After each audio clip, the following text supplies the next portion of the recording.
Hi guys, आज माझे पप्पा भेळ बनवते, चला बघूया.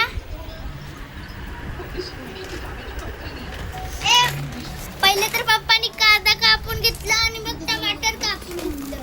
अजून नाही टाक. अजून नाही.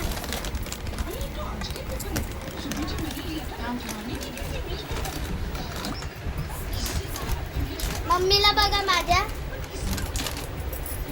हा माझा भाऊ आणि मी. आज आम्ही सर्व भेळ करून भेळ खाणार आहेत. तर आता माझी मम्मी तुम्हाला भेळ करून दाखवेल.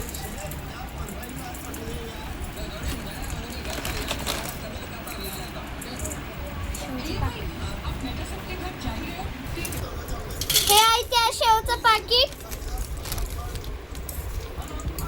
भेल मिक्स. आता मम्मी त्यालाच कांदा टमाटर मध्ये मिक्स करणार आणि मग मस्त टेस्टी भेळ बनणार आणि आम्ही सर्वजण खाणार. बाय मित्रांनो, बोल. मग या सर्वांनी भेळ खायला बाय.